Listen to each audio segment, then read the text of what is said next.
À vontade, Fátima.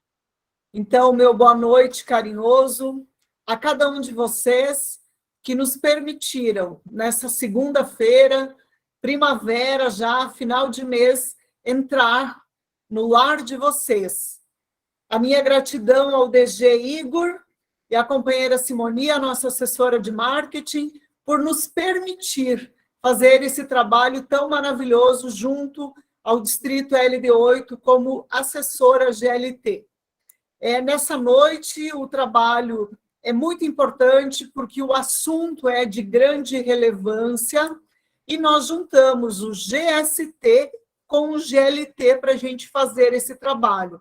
Então, meu boa noite carinhoso a todos vocês e eu convido a companheira Kátia para fazermos a invocação a Deus.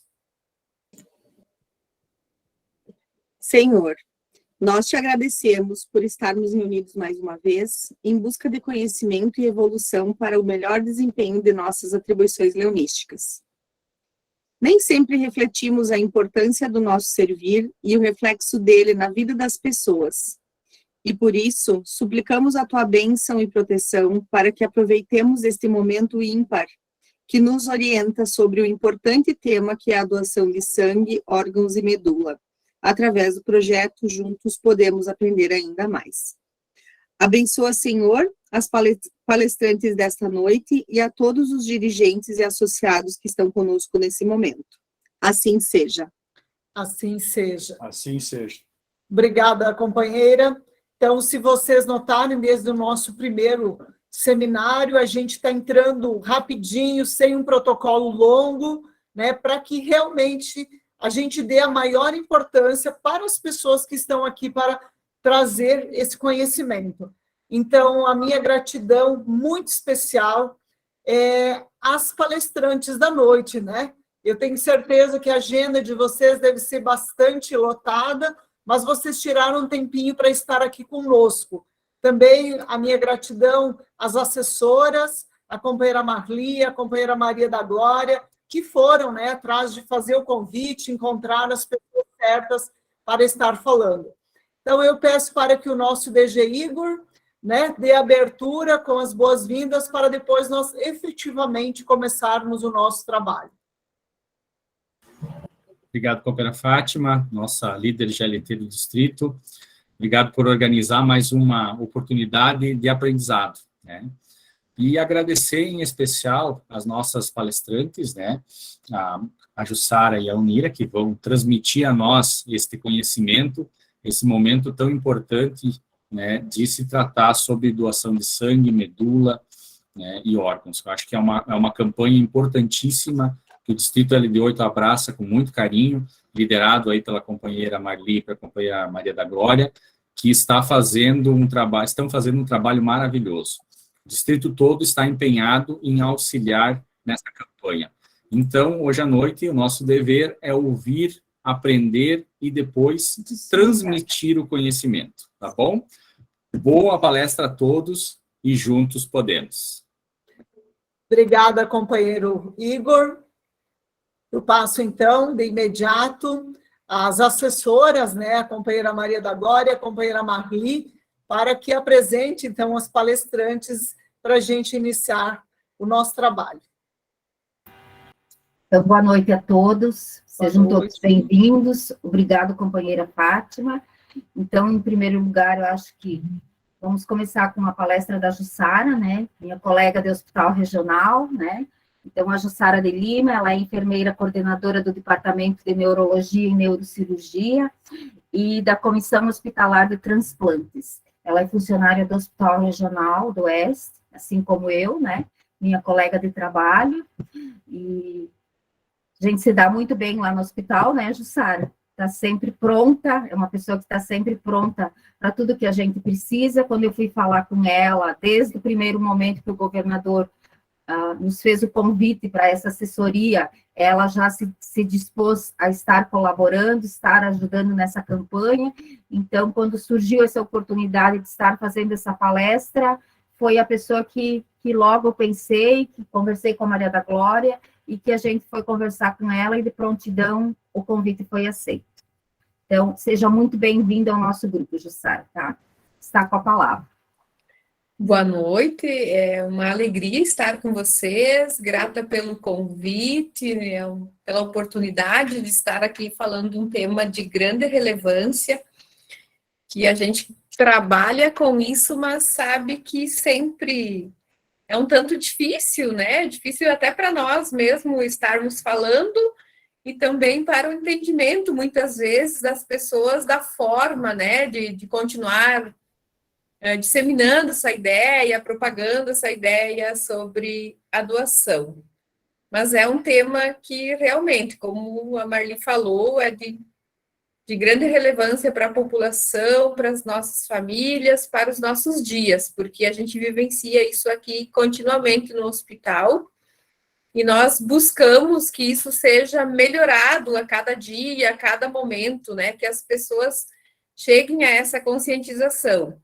E sabendo o grande trabalho que o Lions desenvolve sempre, a sequência, a unanimidade que vocês determinam, né, dentro do grupo, dentro da equipe, e a gente também conta com vocês com isso, né, para continuarem falando sobre esse tema, e agradeço muito essa oportunidade mesmo de estar passando para vocês isso. Eu vou tentar compartilhar por aqui, caso eu não consiga, eu já compartilhei com a Marli, daí a Marli disponibiliza o tema aí para nós, por favor.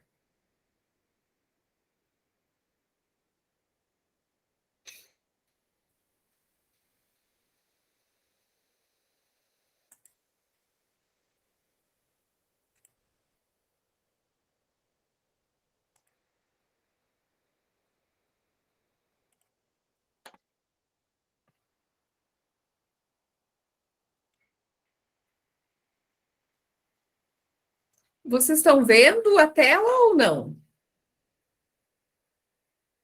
Não, não, Jussara, não está aparecendo.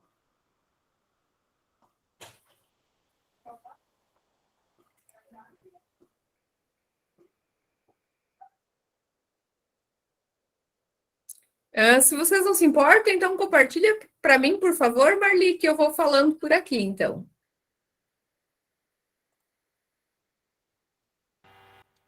Fátima, consegue compartilhar, então?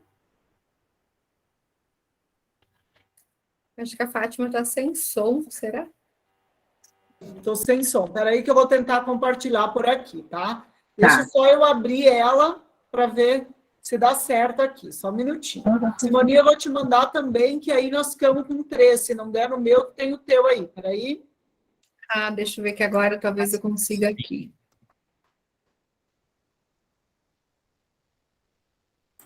Agora vai dar, companheira. Tu vê que a gente chama todo mundo de companheiro Leão, tu já era essa companheira Leão também. Jussara, agora tá aparecendo alguma coisa. Está aparecendo, né? Então, deixa eu localizar aqui a palestra. Será que foi agora ou não? Sim, tá aparecendo. Está aparecendo? Tá, Doação agora de eu preciso... órgãos. Só quero Tem que dar a ampliar tela aqui para... inteira. Se quiser colocar a tela cheia. Sim. Estou procurando na barra aqui. Que às vezes aparece para vocês a tela cheia e eu não estou achando a minha barra aqui da tela cheia onde está.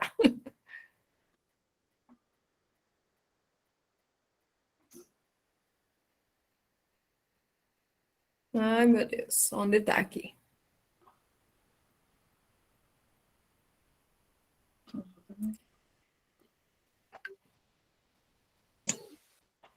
Cadê? O arquivo está no Drive, Jussara? Deixa eu passar para ti também. Está no Drive. Isso, Fátima, passa para mim que eu ajudo. Provavelmente, eu não sei se ele apresenta, ó, teria que ser ali onde está escrito apresentação de slides, perto do compartilhar, mas parece que não está... Deixa eu baixar o arquivo aqui, eu faço por aqui, tá? Isso. E eu tenho também no download, deixa eu só ver aqui uma coisa, acho que tu, agora vai dar certo. Usando ele a partir do compartilhamento do Drive, tu não vai conseguir apresentar, tu tem que estar com ele no teu computador. Tá, eu tenho ele no computador aqui Isso, também, eu já utiliza puxei para... utiliza ele do computador, aí tu vai conseguir. Sim. Tá aparecendo agora porque ele tá no Sim, computador agora. tá aparecendo. Ah, então tá bem. Ele é um arquivo Tá PDF. visualizando Então, isso, ele é um arquivo PDF. isso. Aham. Aí é diferente o modo de apresentação, não é que nem o PowerPoint, tá? Tu pode utilizar Tá ele bem. da forma como tu tá com ele aberto, né? Que vai passando, vai baixando, né? Todo mundo vai ver. Aham.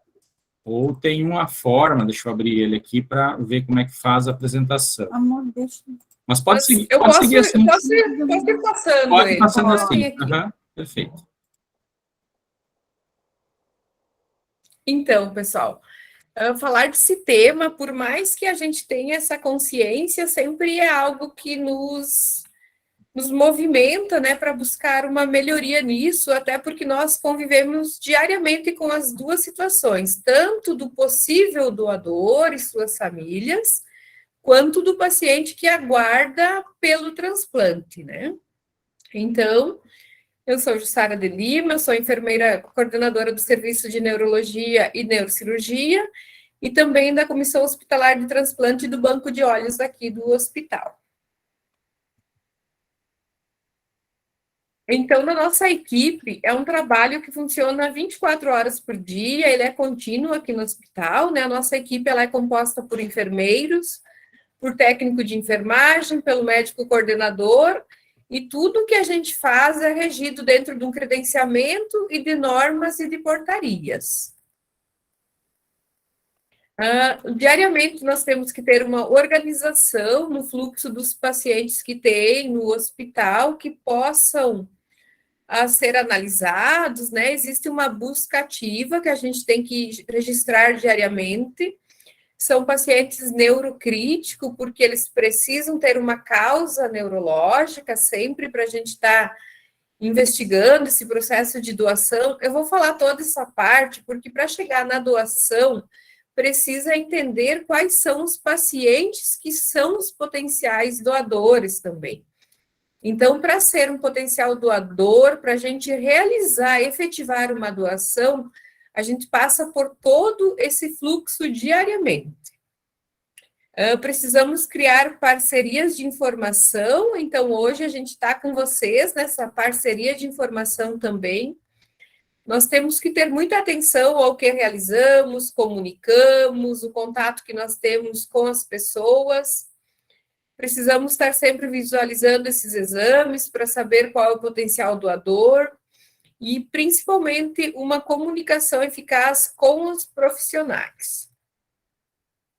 Então, a equipe, ela está continuamente, faz 3, 4 anos que eu estou nessa comissão, e o nosso objetivo sempre é modificar alguns paradigmas, né, que enquanto profissionais, enquanto comunidade, a gente tem algumas dificuldades ainda de entendimento. Existem muitos tabus em relação à morte e principalmente em relação à doação de órgãos, né? As pessoas têm muito medo do pensar em doar. Ou a gente tem muito medo também de pensar em morrer, né? Então, o que eu vejo diariamente? As pessoas têm esse receio, se eu falar de morte, eu vou atrair a morte. Mas a morte, ela é a única certeza que todos nós devemos ter. E ela pode acontecer a qualquer instante e da forma menos esperada possível. Então, esse tabu de falar sobre morte, a gente precisa superar. Por mais que seja desgastante, que seja um sofrimento até pensar nisso para algumas pessoas, é necessário se trabalhar isso, porque a morte é a certeza que todos temos. O que modifica é a forma e o momento que isso vai acontecer. E a comunicação, né? A comunicação faz tudo na vida de todos nós. Então, a gente precisa ter essa comunicação entre grupos, entre todas as pessoas, e ela deve ser feita de todas as formas, porque não é uma comunicação simplesmente, é um ato de salvar outras vidas. Então, enquanto profissional, nós precisamos desempenhar essa missão, essa função de modificar esses pensamentos, de transmitir ideias para que a população tenha consciência da importância de salvar outras vidas, de como ajudar a salvar ou melhorar a qualidade de vida de outras pessoas através da doação. Então, essa comunicação, né? Ela pode ser o ato de transmitir uma mensagem. E como que pode ser essa mensagem? De diversas formas, né? Através do olhar, a forma visual que a gente tem, um gesto que a gente faça com alguém, a postura envolve muito a comunicação, o tato, né? Às vezes a gente toca em alguém e pelo simples fato de tocar, outra pessoa já sente. Hoje o dia não tá legal. Hoje esse toque de mão significa que está precisando de ajuda. E principalmente a fala, né? O que falar com as pessoas? Como falar? Eu acredito que a comunicação ela é tudo em todos os meios, né? E empatia, muita empatia diante da dor e da perda, porque cada um de nós vai interpretar de uma forma. Então, nós precisamos trabalhar muito a empatia, porque para alguns a facilidade, outros já têm entendimento, outro estava preparado, mas algumas pessoas não. Para eles é extremamente doloroso. E a perda de um ente querido sempre dói muito. Enquanto profissional, nós também precisamos, ou até mesmo como colegas, ter uma disponibilidade de auxiliar esse familiar, essa pessoa, essa família, para daí possibilitar essa doação, né? A gente precisa possibilitar com a doação. Então, a pessoa que tem essa possibilidade de ter um familiar, que ele pode ser um doador, enquanto equipe, enquanto comissão, nós temos que possibilitar a doação. A possibilitar a doação para nós também significa muito um momento de esclarecimento, porque a gente conversa muito com a família. O nosso maior objetivo enquanto profissional é promover, possibilitar esclarecimento, porque existem muitos paradigmas, muitos tabus, como eu falei, que impedem que a pessoa consiga entender a real situação da vivência aqui no hospital, do fato que aconteceu, de tudo. E com esclarecimento, a gente consegue possibilitar também conforto. Porque quando a gente sabe e tem certeza do que está acontecendo, do que foi feito e do porquê que isso está acontecendo, é possível chegar a um conforto melhor da situação, ter um pensamento melhor e se sentir mais confortado também. A doação em si, quando a pessoa entende a importância da doação, ela até provoca um conforto na pessoa, porque o ato de doar, ele transcende a todos os outros atos. Quando vivencia, assim, uma doação nossa, é diferente da gente estar doando uma roupa, um auxílio, a doação de órgãos realmente, porque é a única forma que existe de você promover uma melhoria de vida, uma melhoria de qualidade de vida para o paciente que recebe o órgão e para toda uma família que está envolvida no cuidado dessa pessoa. E é saber que realmente você estava num momento de dor, no seu pior momento, e você conseguiu possibilitar que alguém continuasse vivo, que alguém melhorasse a condição de vida. Então, quando eu vejo, assim, para mim, a doação de órgãos, ela transcende a todo e qualquer outro ato que alguém possa pensar em relação à doação. Eu vou passando, vou falando, vocês fiquem bem à vontade para chamar, para interromper, para perguntarem, tá? Então, a doação, né? Quando a gente pensa doação, nossa, doação, como que ela acontece realmente, né? O que a doação leva após a doação, porque a gente sempre almeja muito o transplante, a gente quer que alguém seja salvo, que alguém melhore a qualidade de vida, que alguém continue vivo. isso precisa da doação. Não tem outra forma de ocorrer um transplante se não ocorrer a doação. Para isso, como funciona o transplante? O que é um transplante, né? O transplante, ele é a retirada de um órgão, de um material anatômico, de um corpo, né, que está vivo ou morto, e tem uma utilização para fins terapêuticos em um ser humano. Porque existe o transplante intervivos também, né? Então, para a realização do processo de transplante, sempre é necessário que ocorra a doação de um órgão, né? Que pode ocorrer, então, em vida ou em morte. O transplante de órgãos, ele é algo que exige muito mais. Ele tem que ter uma indicação de uma doença terminal daquele órgão. O paciente que precisa desse órgão, ele precisa ter vontade de realizar o transplante, porque tem pessoas que a própria doença acaba afetando isso e ela não se encontra preparada para aceitar um transplante. Então, a equipe precisa avaliar muito isso. Esse paciente precisa passar por análise psicológica, por tratamento, por acompanhamento.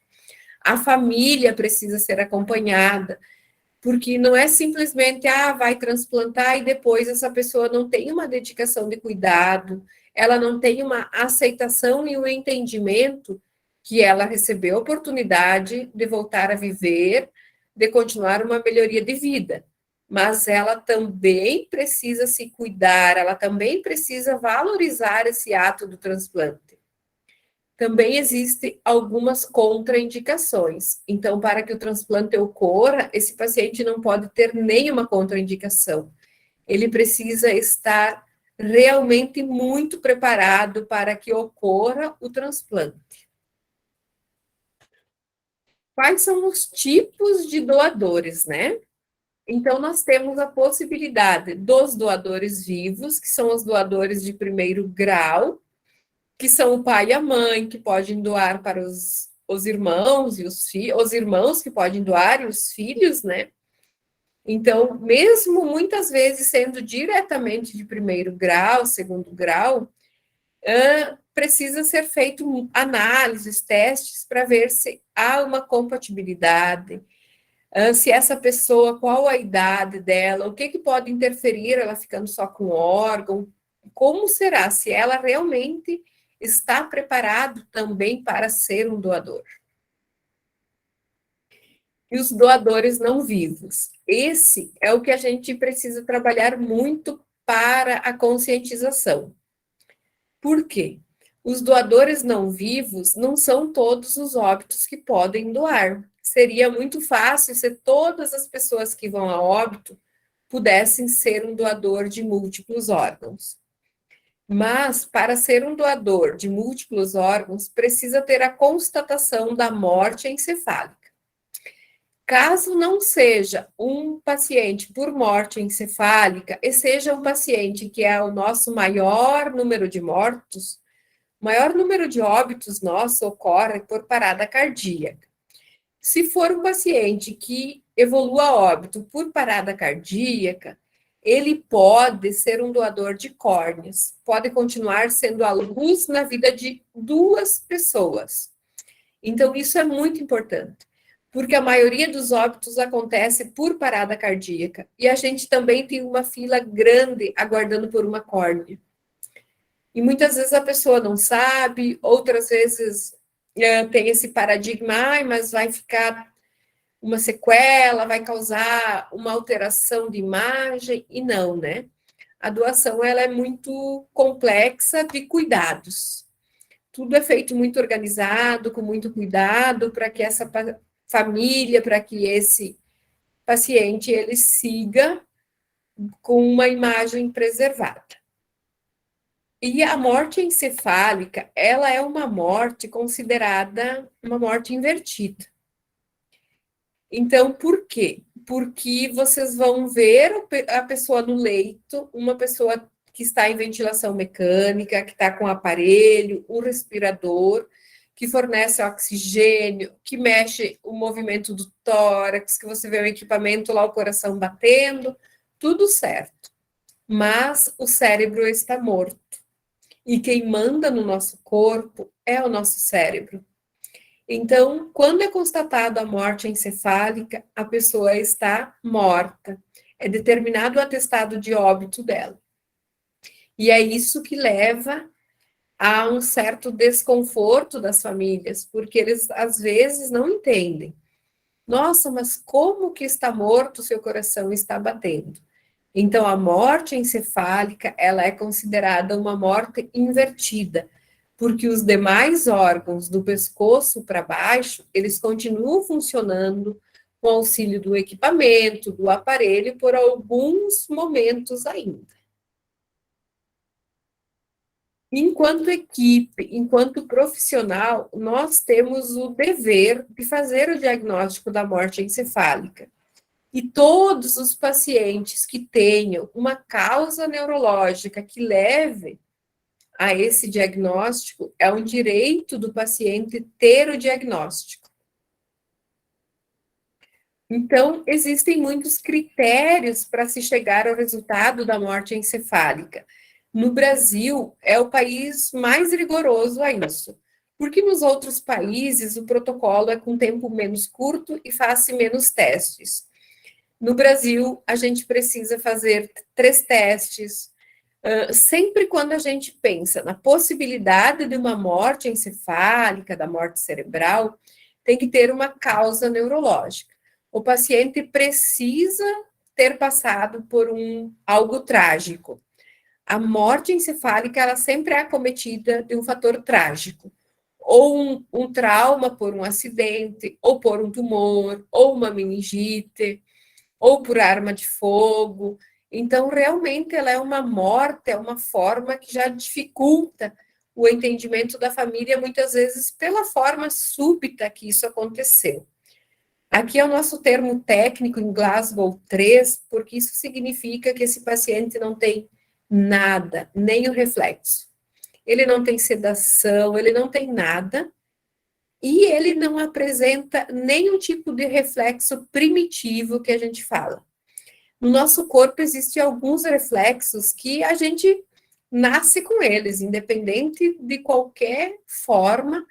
Se alguém chegar perto do seu olho, você vai piscar.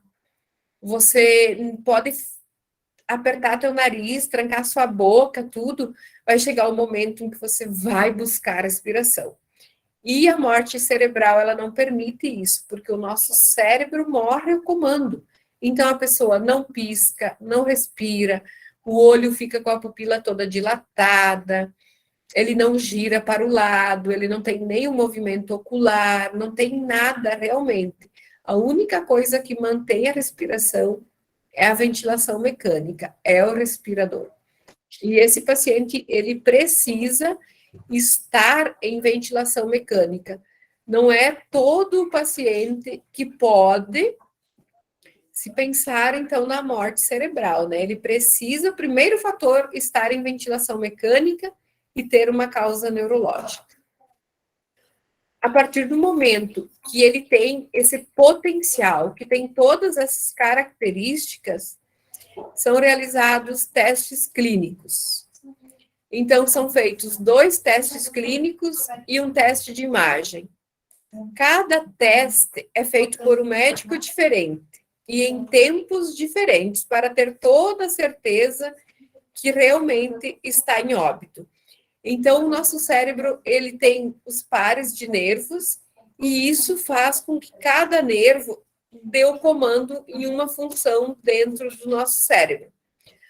Um nervo corresponde para abrir o olho, outro para a pupila, outro para que o nosso ouvido esteja ouvindo. Cada função, né, é respondida por um desses nervos. E quando são feitos esses testes, eles são feitos por profissionais médicos diferentes também, para ter sempre uma maior certeza. Então, a morte cerebral, ela é a morte que designa que o paciente está morto.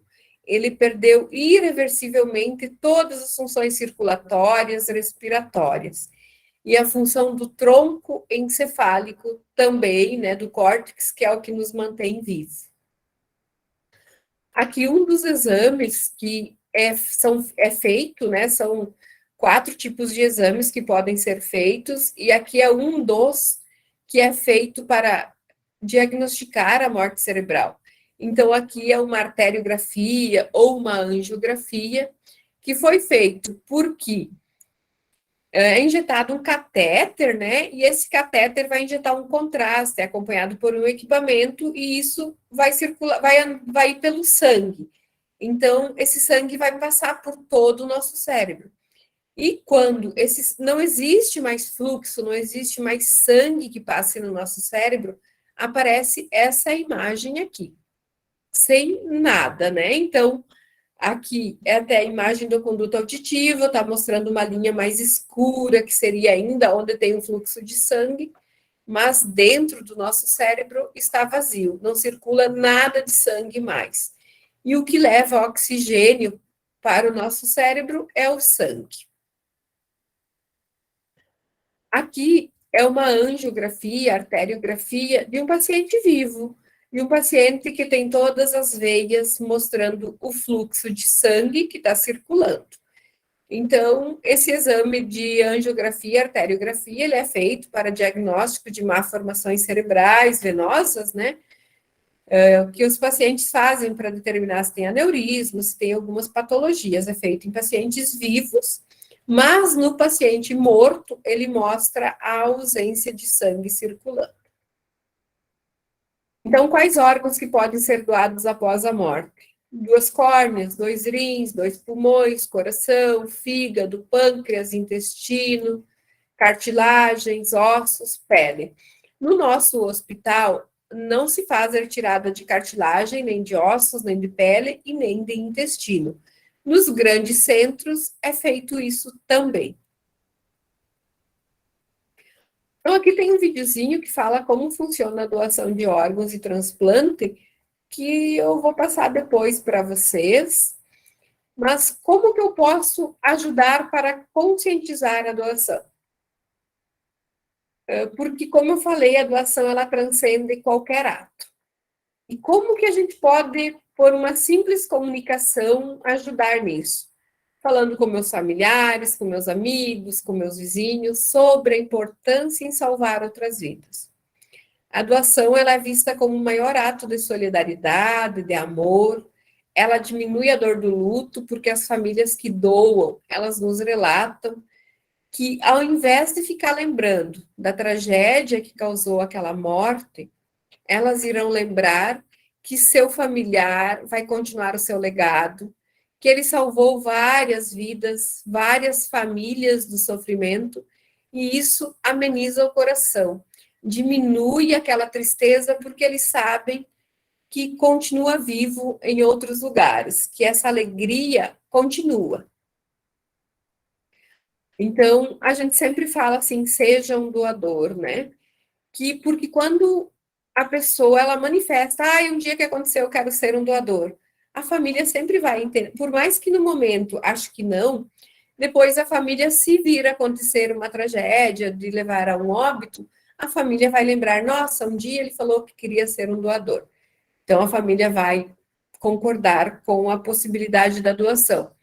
Ou pessoas que nunca comentaram, talvez porque nem tiveram a oportunidade de falar nada sobre morte, sobre essa ideia, que a morte, queira ou não, ela apavora todo mundo, né?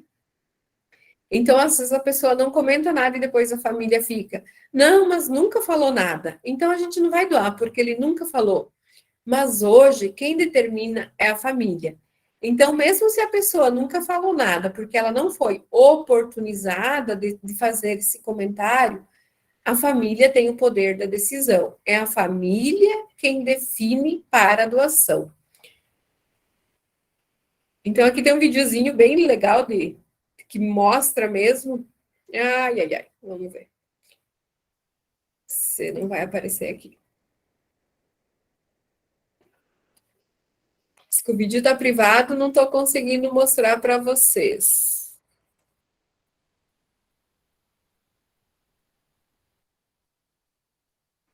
A fila, Jussara, enquanto você procura aí, eu vou te fazer uma pergunta. Quem tiver mais perguntas também, depois na sequência, pode fazer. A fila em Chapecó é muito grande, a fila é nível estado, é nível de país. Como é que é essa fila, Jussara, para a gente entender um pouquinho? Então, a fila, a gente reporta todas as nossas informações aqui para a SC Transplante. A SC Transplante, que fica em Florianópolis, para nós, é ela que define tudo isso. É ela que define e eles avaliam sempre a compatibilidade desse paciente para a fila. Então, o paciente tem que ser compatível com tudo primeiro, para aí ele conseguir, primeiro ele tem que estar preparado para ele entrar na fila de receptor. Aí depois ele precisa. Aqui.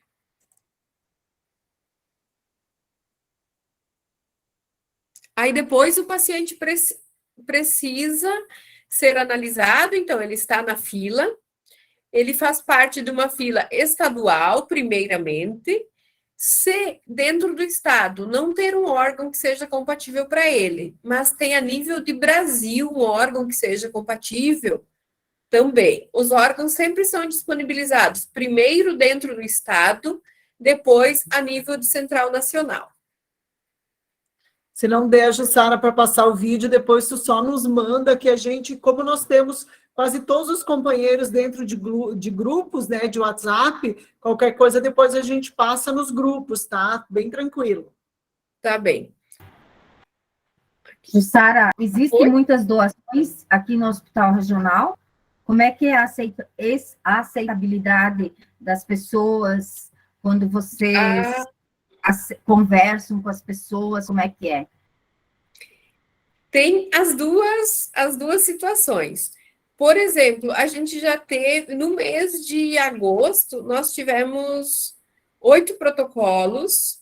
Desses 8 protocolos, um paciente foi contraindicado para doação pela infecção, por um quadro que contraindicava, e teve 7 positiva familiar. 7 famílias aceitaram a doação. Então, no mês de agosto, a gente ficou feliz porque as famílias conseguiram entender isso e conseguiram doar. Mas dentro desse ano, nós já tivemos 15 doações, 15 positivas de família. Então, a gente tem vários critérios, né? Tem famílias que não aceitam doar, tem pacientes que não têm condições de ser um doador pela patologia, pela contraindicação que tem. Melhorou muito o nosso índice de doação dentro do hospital em relação a alguns anos, melhorou bastante isso, mas é um trabalho sempre muito delicado, que é ou a família tem todo o entendimento, ou eles não nos ajudam, assim, não permitem essa doação. E sempre assim, a equipe nossa aqui faz todo o procedimento, desenvolve, realiza todo esse protocolo, aí, porque é um diagnóstico, né? Primeira coisa, a gente tem que pensar no paciente e fornecer o diagnóstico para essa família.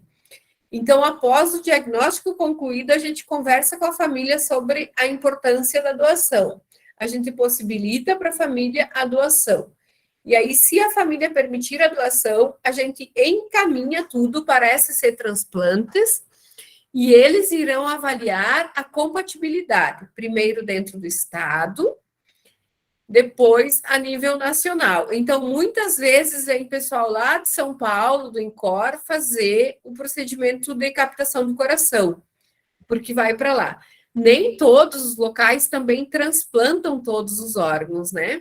Aqui no nosso hospital, a gente só faz transplante de rins e córneas. Então, até sexta-feira mesmo que passou, a gente teve um transplante de rim. O transplante sempre é muito momentâneo, porque a gente não sabe a hora que alguém vai a óbito em outras cidades, que vai ocorrer essa disponibilidade. Então, eles analisam pela fila. A partir do momento que há compatibilidade, o paciente é de Chapecó, ele pertence para a clínica renal aqui de Chapecó, os médicos da clínica entram em contato com esse paciente e ele se direciona até o hospital para ir ter a organização da equipe para o procedimento cirúrgico de transplante. Então, o transplante, existe nossas equipes médicas do regional que fazem, mas a captação vem equipe médica de fora para fazer o procedimento. Jussara, uma pergunta. Eu tenho vontade de ser doador, mas quando eu era criança eu peguei hepatite. Eu posso doar ou não? Pode, com certeza, porque existem muitas pessoas que têm hepatite e eles estão na fila aguardando um rim, aguardando um fígado, até mesmo porque dependendo, né, do nível sérico dessa hepatite, o quanto ela comete um fígado, a pessoa acaba entrando na fila por um fígado justamente pelo dano que a hepatite provocou. Então, o receptor, ele também vai ter hepatite. Ah, entendi. A hepatite, ela não contraindica a doação de múltiplos órgãos. Ela contraindica a doação de córneas. Uhum.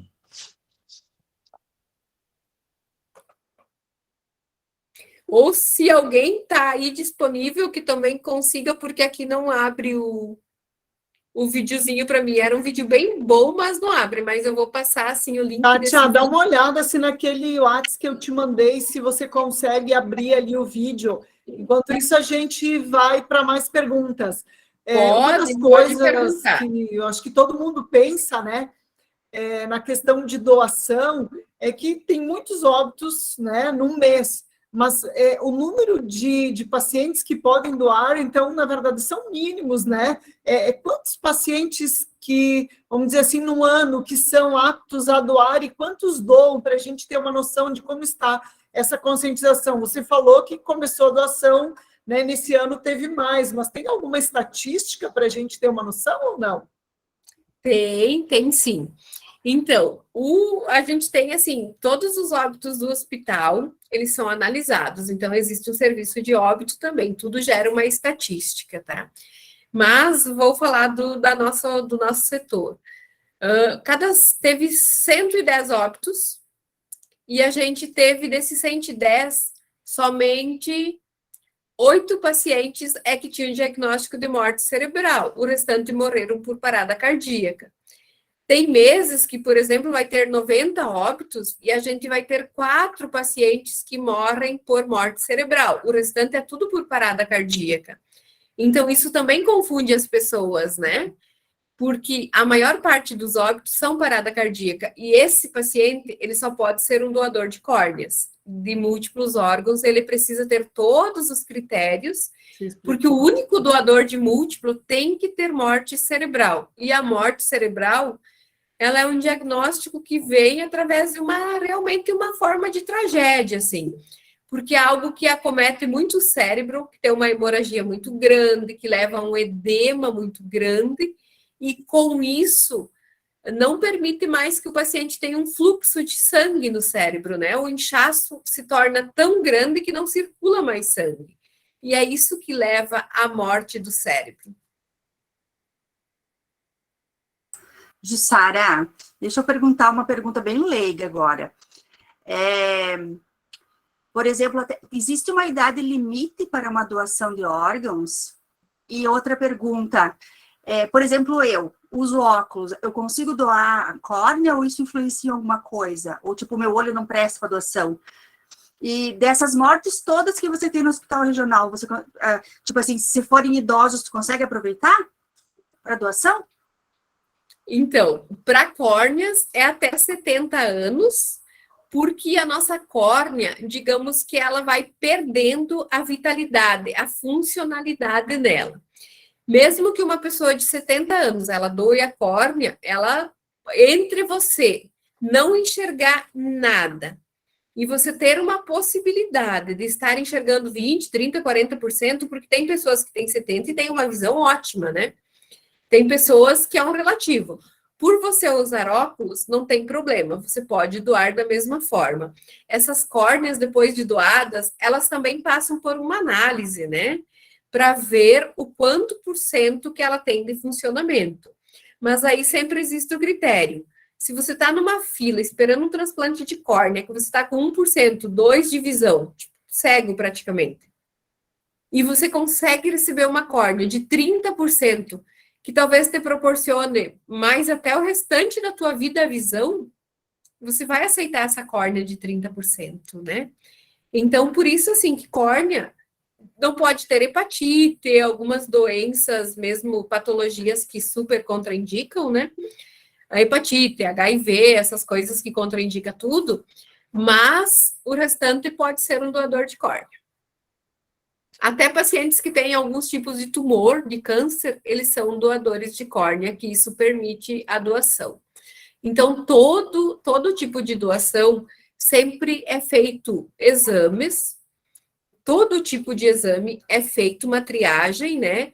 Depois da doação, porque, tipo, córnea, coração parou, ninguém sabia que aquele paciente ia morrer. Então, é feito a possibilidade da doação, a família aceita a doação, é coletado exames de sangue desse paciente, mesmo em óbito, é coletado a amostra, e aí é feita a coleta da córnea e analisado todos os exames, toda a triagem, para ver se essa córnea pode ser liberada para outra pessoa também, né? Então, é muito seguro, é muito preciso isso de quem recebe também. Uma palestra do Lions sobre doação de órgãos, inclusive. Maria da Glória, você tem alguma pergunta? Mais alguém, alguma pergunta? Eu tenho uma pergunta, sim. Antes, nós fazíamos um cadastro de doadores de órgãos, né? E pelo que eu estou entendendo você falar agora, o trabalho nosso, o trabalho do Lions, seria o de conscientização das famílias para doarem os órgãos no momento em que houver um óbito, né? Ou, que nem você falou, um óbito encefálico ali, uma questão encefálica. Isso, o diagnóstico da morte encefálica, né? Então, eu acho que, falando na real, qual vai ser o trabalho do Lions em relação a isso? Não vai ser um cadastro de pessoas para doação de órgãos. Nosso trabalho, então, como Lions, seria o de conscientização das famílias, né? Que, pelo que eu entendi, agora são elas que decidem a doação ou não, né? A conscientização das famílias na hora que houver uma morte encefálica ou um óbito, que elas autorizem essa doação de sangue, de órgãos, né? Isso. Porque o quê? Então, como eu falei, como falar de doação? É importante, sim, que se for numa reunião, que alguém leve assim, olha, a importância da doação de órgãos. Que seja um doador, fale, porque às vezes a pessoa nunca teve coragem sequer de falar em casa. Olha, eu gostaria de ser um doador, ou ela nem entende como que funciona a parte de doação.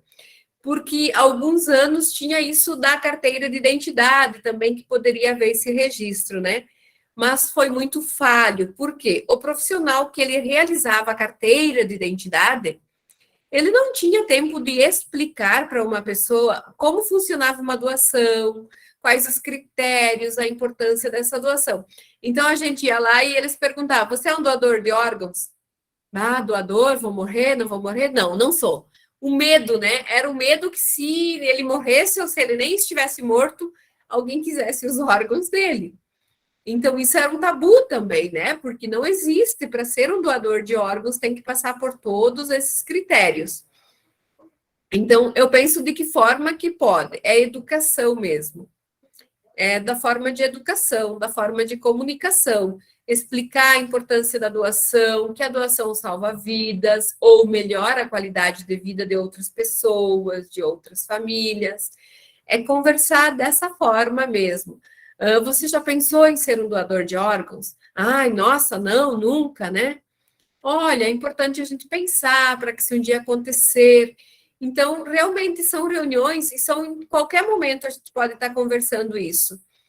Às vezes eu falo com a minha mãe, né? Ah, mãe, se morrer, não sei o quê. Ai, vocês não têm outra coisa para pensar, não? Então, as pessoas têm esse receio, né? Que se falou que vai ser um doador é porque está pensando em morrer. E não, é isso que a gente precisa modificar nas pessoas, que a doação seja um assunto de educação. Kátia, você também levantou a mão para fazer perguntas, é isso? Sim, eu acho que tinha um companheiro Claudenor antes. O Claudenor estava antes. É. Então, Adenor, vai lá.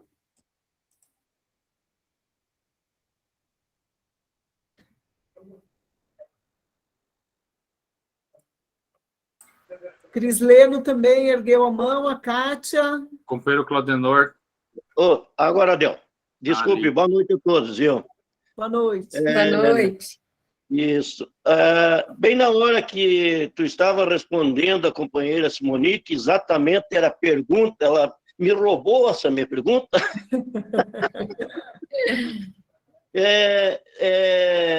Bem na hora, assim, não sei se tu falou sobre a idade de ser doador, né?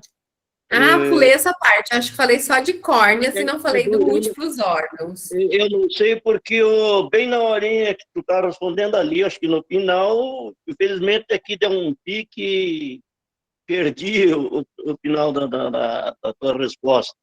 Então, assim, ó, quanto à idade, né? Teria Então, alguma restrição? para córnea, seu Claudenor, é de 2 a 70 anos, né? Para doação de múltiplos órgãos, a paciente que chegou a ter um diagnóstico de morte cerebral é a partir de 2 anos de idade. Antigamente a gente tinha alguns critérios que as pessoas, nossa, tem 70 anos, vai ser um doador, vai aproveitar o quê? Hoje tem pacientes de 86, 88 anos que eles foram doadores. Porque quando a gente pensa assim, existem muitas pessoas de nossas famílias, inclusive, que têm 94, 96 anos e são saudáveis, não tem nada que prejudicou a vida delas. E se eu estiver numa fila, aguardando um rim, aguardando um fígado, rim tem a possibilidade de hemodiálise, você pode continuar no sofrimento, mas você continua vivo. Fígado, coração, pulmão, fígado, geralmente as pessoas já estão morando dentro do hospital, coração, pulmão também, eles moram em um hospital para aguardar esse transplante que seja a qualquer momento. Então, se eu sou uma pessoa de 30, 40, 50 anos, que estou morrendo, né? Porque às vezes eu estou na fase final mesmo e eu sou um paciente prioridade que a gente fala. E eu tenho um rim de uma pessoa de 85 anos que funciona, eu vou querer esse rim. Porque eu posso continuar minha vida mais 10, 20, 30 anos, eu saio da hemodiálise e se caso piorar muito esse rim, perder a função, eu posso voltar para a hemodiálise de novo.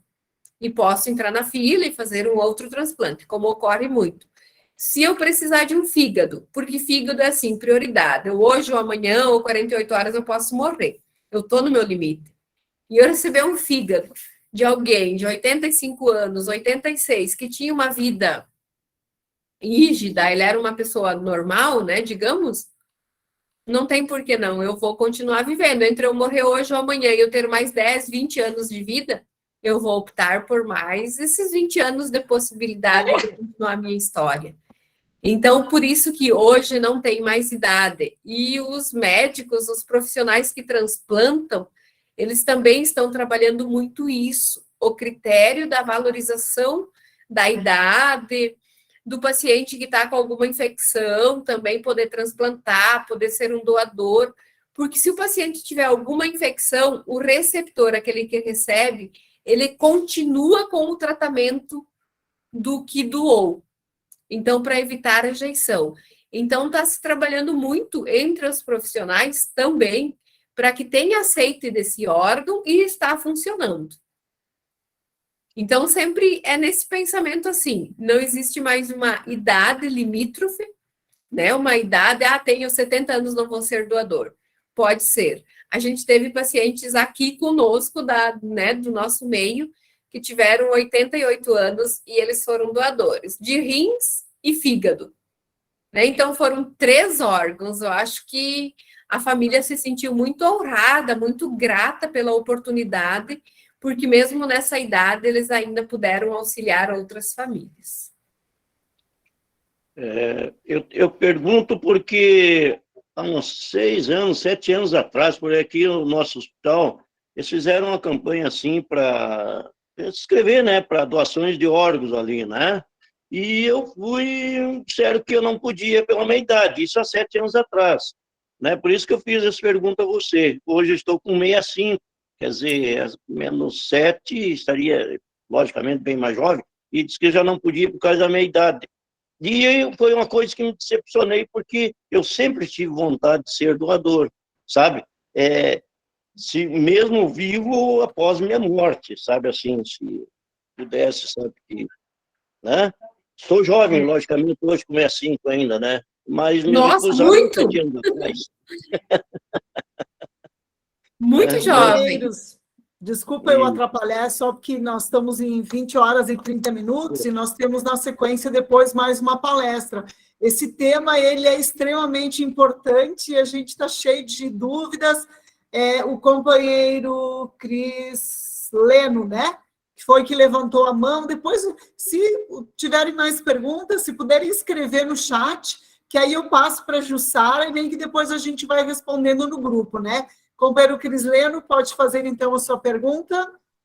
A minha dúvida é a pessoa que, agora a gente está em época de pandemia, a gente passou ali, se a pessoa ela pegou a Covid-19, ela pode ser doadora de órgãos ou não? Pode. Na época da pandemia, o nosso trabalho não parou. O que acontecia? A gente sempre fazia o teste, se tinha Covid ativo, no caso, né? Aí contraindicava. Depois que surgiram as vacinas, a partir de 22 dias de contato de Covid, a pessoa pode ser um doador, porque hoje todos têm vacina já, né? Então, hoje, graças a Deus, assim, o índice de Covid reduziu muito e também pode ser transplantado porque existiu a vacina e tudo. Então, hoje pode ser, a não ser que tenha Covid de 2, 3 dias que foi detectado, que não tomou vacina e tudo, mas, assim, é bem difícil alguém não ter tomado alguma dose de vacina, né? A maioria das pessoas tomaram vacina. Então, tem isso também, mesmo na pandemia, nós continuamos com os protocolos, os outros hospitais continuaram transplantando, porque era algo muito seguro, era testado, era avaliado o paciente, tudo antes, e se o paciente tinha Covid naquela época, ele era contraindicado, mas ele não tendo Covid, ele poderia ser um doador. E muitas pessoas tiveram Covid, mas o tempo pós-Covid não contraindica. Obrigada, Jussara. A companheira Kátia, só tem companheira Kátia, cadê você? Como ela já passou por isso, né, com a família, ela só tem um pequeno relato que eu fiz questão de nós colocarmos aqui, que eu acho que é bem importante para encerrar esse assunto onde a gente tem muitas dúvidas. Companheira Kátia? Então, acho que não poderia deixar de contar aqui rapidamente, né? Eu só queria realmente dizer, né, da importância de fazer essa sensibilização antes da morte do familiar, porque quando meu pai faleceu em 2014, nenhum de nós, né, da família estávamos preparados para isso. Meu pai foi uma pessoa que passou a vida inteira sem hospitalização, né, então quando ele adoeceu foi muito rápido e a morte foi muito repentina. E quando do momento da notícia, né, e posterior a isso lá no hospital, quando fomos surpreendidos com a notícia de falecimento dele, minha mãe não deu espaço, assim, né, e eu compreendo como ela estava sentindo, eu mesma fiquei paralisada, nós ficamos muito impactadas, né, e a pessoa que abordou ela nem conseguiu terminar de falar, né, ela disse, não, nós não vamos fazer doação nenhuma. Ela entrou em choque, né, foi muito complicado, nós ficamos paralisadas, eu e minha irmã.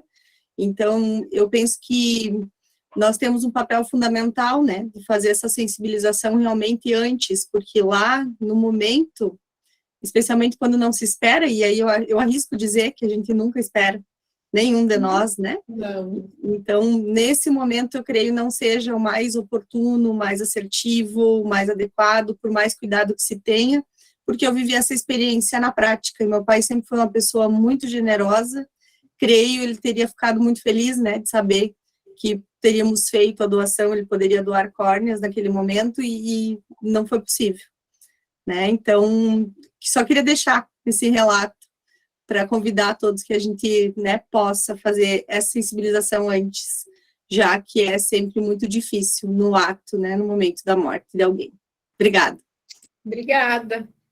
Obrigada, Jussara. Eu deixo, então, para ti, Jussara, agora para fazer esse fecha, né? E depois, se tiver mais perguntas, se você não se importar, eu mando para você particularmente. Claro, eu ia até sugerir para vocês, talvez queiram elaborar as questões, as dúvidas, e a gente possa preparar até um vídeo, algo disponibilizar para vocês com perguntas e respostas, para que vocês consigam nas reuniões, ou em algum momento, né, ser repassado isso para vocês. Quem sabe até a gente preparar, ou em outras oportunidades, poder estar falando mais específico da doação, mesmo como funciona, porque em qualquer momento que for, ou em local que for, existem todas as dúvidas, né? É algo que, quando a gente conversa com a família, precisa esclarecer muito, para realmente a família se sentir confortada do entendimento. Da perda não existe o conforto nesse momento, mas quando tem o entendimento do porquê, de como que acontece e tudo, a família permite, possibilita a doação pela compreensão, né, pelo entendimento, por saber como vai ser. E isso é importante, isso é algo que a gente precisa evoluir muito mesmo. Jussara, muito obrigada. Obrigada de coração. Eu acho que aquilo que a Maria da Glória falou, nós, como leões, o nosso dever, a nossa obrigação é tentar levar para as nossas famílias, tanto a família de sangue quanto a família de Lions, essa conscientização. Obrigada por dedicar aí o seu tempo nesse momento. E antes de passar de volta para a Marli e a companheira Maria da Glória, eu peço para que vocês não esqueçam, quem ainda não registrou a presença, eu acabei de colocar no chat aí, novamente, o link para que vocês possam colocar. Jussara, fique conosco até o final, a gente está muito feliz de você estar aí conosco. Muito obrigada, obrigada. Eu que agradeço a oportunidade de estar com vocês e levar esse tema, né? E se precisarem, a gente está à disposição para auxiliar na divulgação do tema sempre. Obrigada. Então, eu passo a condução agora, a Marli e a companheira Maria da Glória, para a sequência. Sinta o nosso carinho, Jussara, o nosso abraço e a nossa admiração por tudo isso que você nos transmitiu nessa noite. Obrigada e um abraço para todos.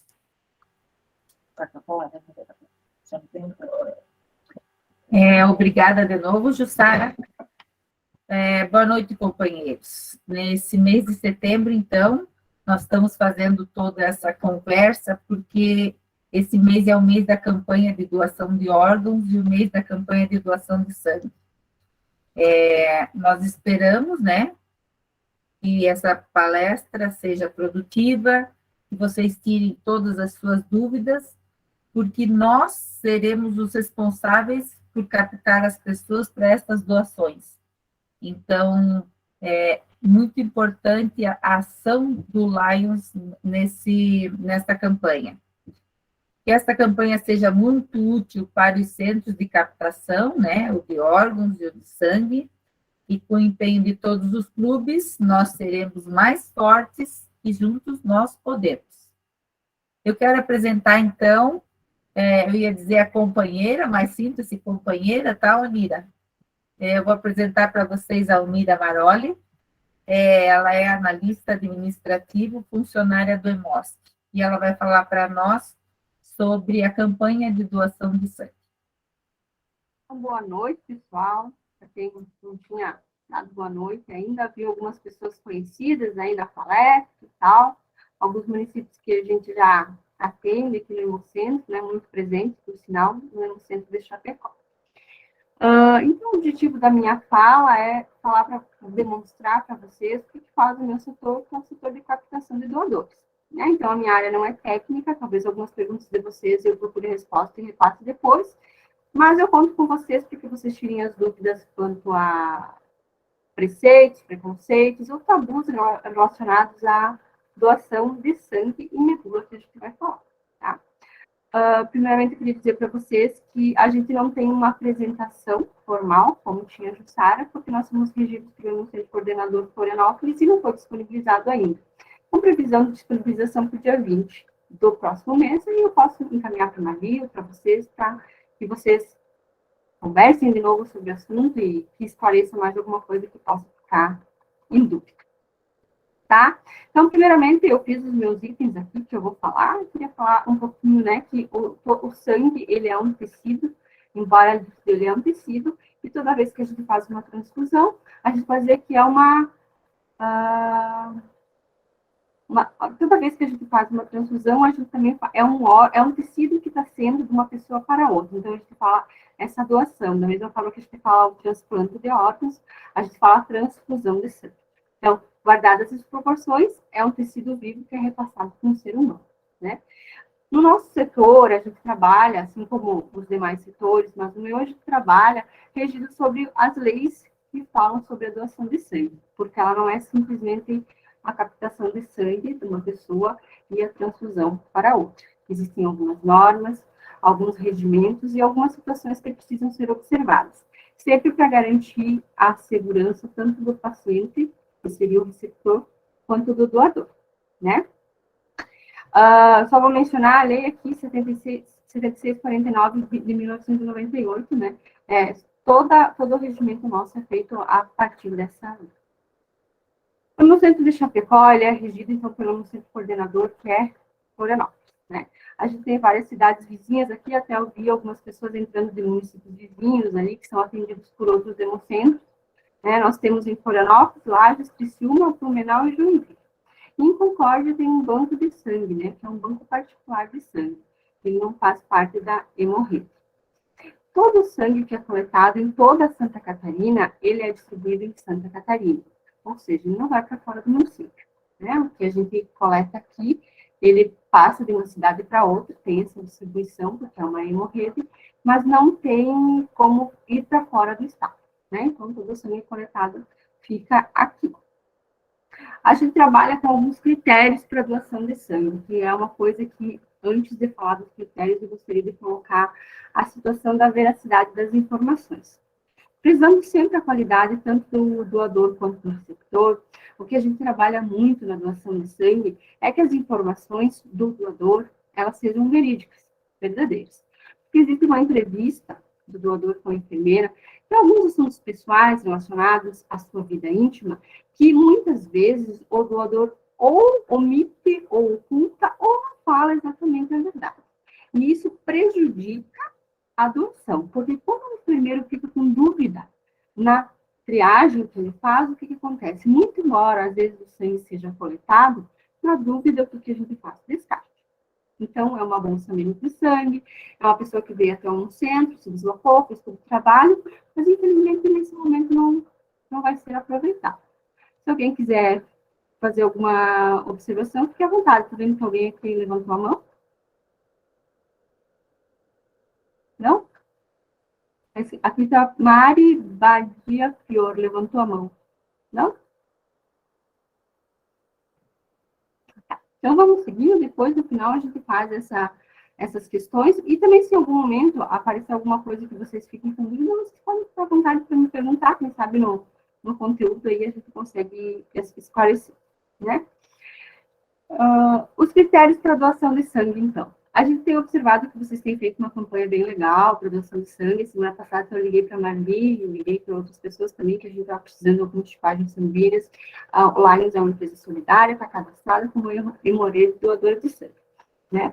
Então, é muito interessante que as empresas estejam engajadas, porque quando na falta de sangue, no setor de captação, a primeira ferramenta nossa utilizada é sempre ligar com um parceiro que é doador solidário. O Lions, outras instituições, alguns municípios que são muito parceiros nossos. Por quê?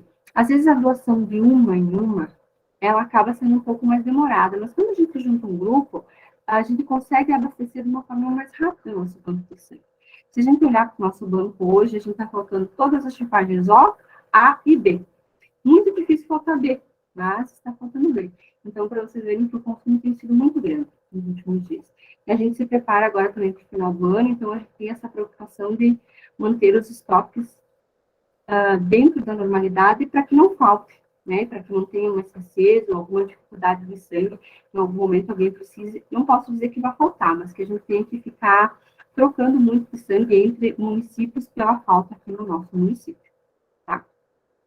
Os critérios para doação de sangue, então, que às vezes as pessoas chegam lá e acabam sendo inaptadas, né, ou acabam não conseguindo fazer a doação. Não sei se tem alguém que já foi lá no centro e acabou não podendo fazer a doação por algum motivo. Aqui na nossa região, a Jussara falou de hepatite, mas para nós a hepatite é um grande problema. A nossa região ela é endêmica para hepatite, então muitas pessoas vêm para o centro sem saber que são portadores do vírus, e na testagem é feito e aparece a pessoa portadora de hepatite. Então, para nós, aqui do Hemocentro, do Hemosp, a hepatite na nossa região ela é um problema, porque a gente acaba descartando muitas dúvidas. E o que a gente observa também é que muitas pessoas não têm conhecimento, só descobrem a hepatite da doação de sangue.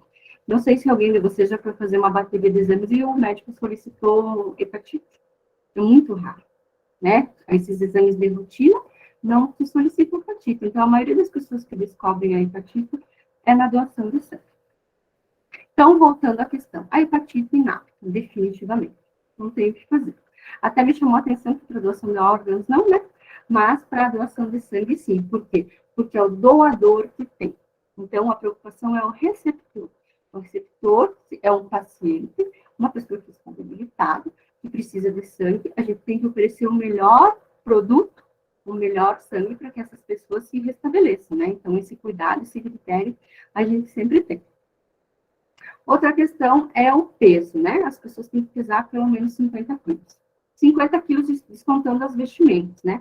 A enfermeira faz um cálculo ali, tira 1 quilo de roupa ou alguma coisa assim.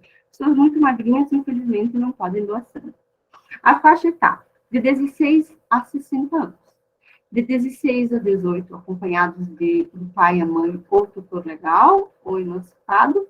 E até 60, tem que fazer a primeira doação. Podendo doar até os 69. Então, até os 60 anos tem que fazer a primeira doação. Depois ele pode doar até 69, 11 meses e 29 dias. Mas a primeira doação tem que anteceder os 60 anos. Um tabu que a gente pega muitas vezes as pessoas nessa situação, é chegar para a doação de sangue em jejum. Porque quando a gente vai fazer uma coleta de sangue para exame, a gente vai em jejum. Na doação de sangue, muito pelo contrário. A pessoa tem que estar muito bem alimentada, tá? Para evitar um desmaio, um desconforto na hora da doação.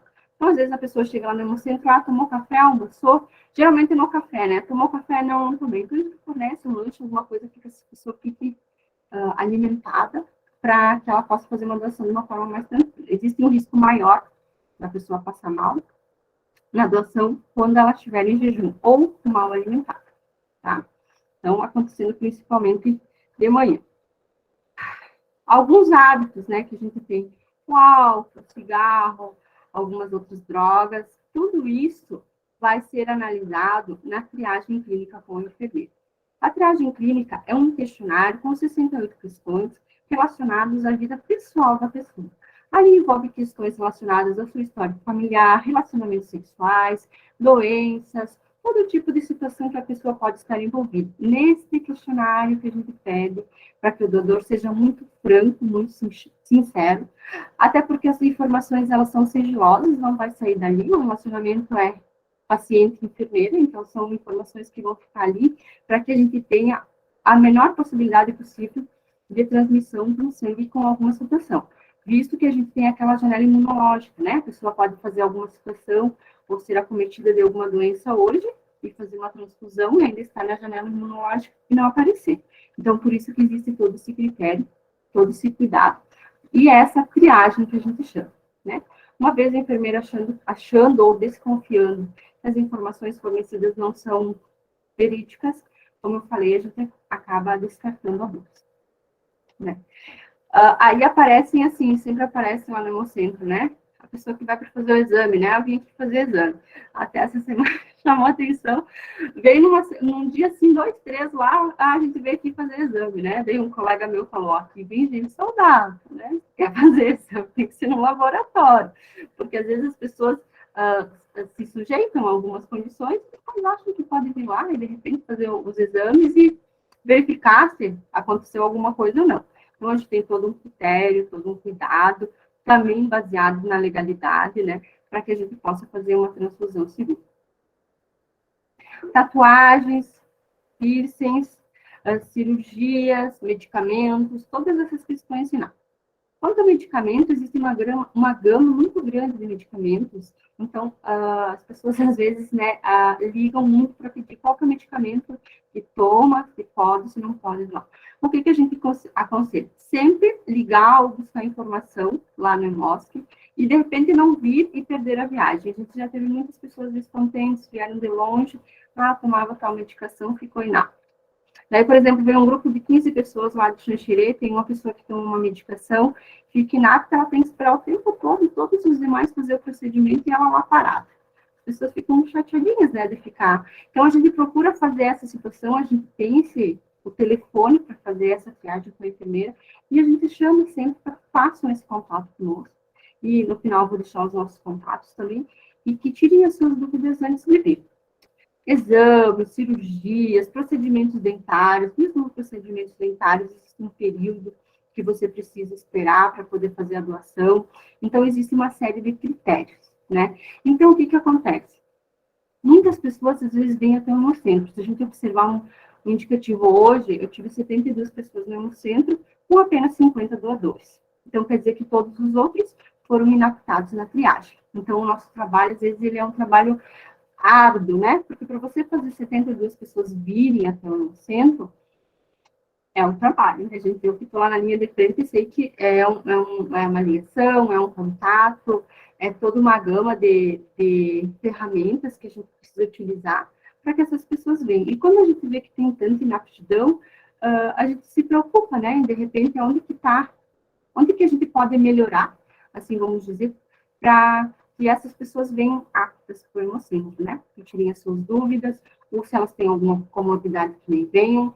As pessoas que tomaram vacina já podem fazer a doação de sangue, existem uns prazos e tal, Covid, dengue, sarampo, todas essas doenças de inverno aí que estavam em alta alguns dias atrás.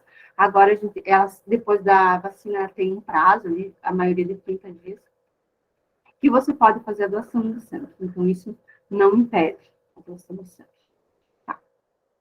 Gripes, resfriados, toda essa questão também a gente pede para que as pessoas não tenham. O simples fato de você estar com uma afta na boca vai te inaptar para doação, tá? Se você tem uma lesão na pele, vai inaptar para doação. Então, os critérios são muito criteriosos mesmo, né? Os aspectos são muito criteriosos, porque a gente sempre procura garantir a nossa política lá é qualidade, custo, entrega e confiança. Então, a gente procura trabalhar nesses 4 pilares, que são os do Hemocentro. Dito isso, então, assim, o que eu preciso quando eu chego lá no Hemocentro? Eu estou saudável, né? Estou bem, tinindo. O que eu faço quando eu chego lá no Hemocentro? Vai munido dos seus documentos pessoais, vai até o nosso cadastro e é feito um cadastro com todos os seus dados, contatos, e-mail, e algumas questões que a gente busca como cadastro. Uma situação interessante que eu quero falar para vocês é a questão assim, ó. Nós estamos trabalhando com uma pergunta dentro do cadastro, que é como a pessoa se declara, preta, branca, parda, mulata. Mas não é no sentido de estar constrangendo, nem no sentido de estar sendo desrespeitoso ou qualquer outra situação. É que existem alguns componentes do sangue, algumas situações que para determinada raça é possível um volume, para outra determinada raça outro volume. Então, a gente só pede que, se por acaso um de vocês for abordado com essa pergunta, não acho que é um preconceito, mas é uma questão mesmo genética. Né? A gente tem essa orientação para fazer.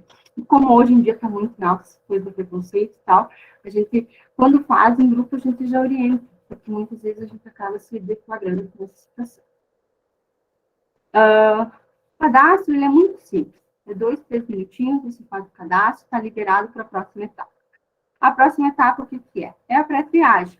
A enfermeira faz um piquezinho no teu dedo e verifica se você não está predisposto a a anemia na doação de sangue. Vai ser tirada uma quantidade de sangue de você e se você não está predisposto à anemia. Além de estar olhando o teu peso, sinais vitais, altura, enfim. passando dessa etapa, então, que é a segunda etapa que a gente tem. A terceira etapa é a pré-triagem, que eu já falei para vocês, toda essa entrevista com a doadora, com a enfermeira, melhor dizendo, toda essa entrevista com a enfermeira, e depois, em si, a coleta de sangue, então, lá com o corpo de enfermagem na sala da coleta. Por fim, o processo, a gente fornece uma nutrição, um lanche, que é baseado no quê? Baseado no que você perdeu na doação de sangue e de nutrientes que você precisa repor. Então, a nutrição, o lanche, ele não é uma cortesia, né? Até porque a doação, ela é voluntária, altruísta, a pessoa não ganha nada por fazer a doação, né? Ela é para repor alguns componentes que ela perdeu na doação. E para facilitar essa reposição, a gente oferece, tão logo sai da doação, uma refeição, que é um lanche lá, um café, um sanduíche, enfim, que já foi no Hemocentro, conhece. Alguns exames que a gente faz, que são as doenças transmitidas pelo sangue. Então, a gente faz HIV, hepatite, chagas e sífilis, tá? Então, esses exames são os exames básicos que a gente faz, que são as doenças que são transmitidas pelo sangue, tá? Então, atenção aí, pessoal, para sífilis. A gente está tendo bastante casos aqui no nosso município e região. Então, a gente já sou alerta aí para o pessoal cuidar, ou se precaver, enfim, né? A gente tem uma inaptidão considerável em função dos contatos sexuais sem preservativo, sem proteção, né? E essa é uma das doenças, então. A quantidade de sangue retirada é de 400 a 480 ml. É relativamente, é um pouquinho de sangue, não é uma quantidade muito grande, né? Se já chegou um doador lá no Hemocentro e falou, mas não vou me esvair em sangue. Então, não vai, é uma quantidade pequena, dentro de um padrão, por isso que é pedido peso e altura, né? Baseado no teu peso, na tua altura, na tua condição física, que é retirado uma quantidade de sangue.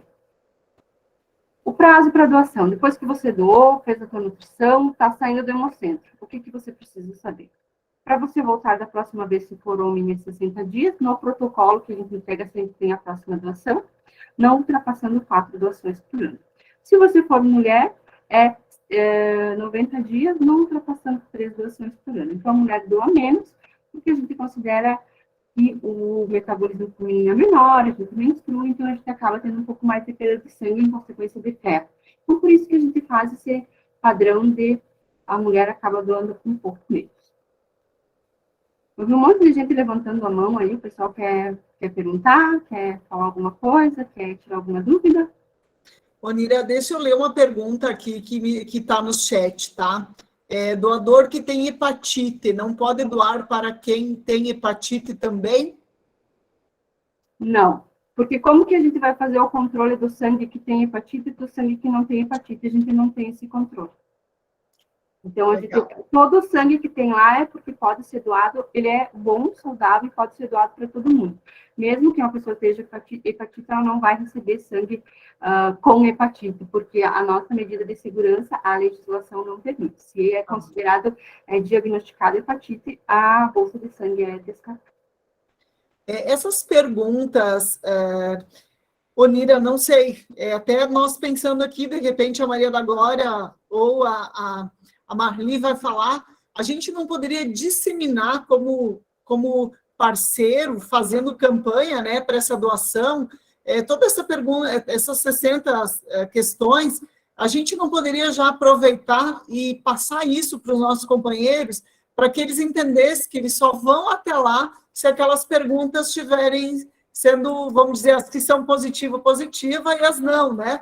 Isso pode ou essas questões não podem sair de dentro do Hemosc? O que a gente tem um formulário que diz não pode doar sangue quem? Daí ele explica algumas questões muito parecidas com o questionário, mas o questionário em si, ele não sai, porque as questões que eu podia falar, eu falei, algumas questões são muito, a relação é enfermeira-paciente, então a gente não dissemina. As pessoas que formam doar sangue, ali têm conhecimento de algumas questões que são mais íntimas e a gente não, esse questionário não sai de dentro do Hemocentro.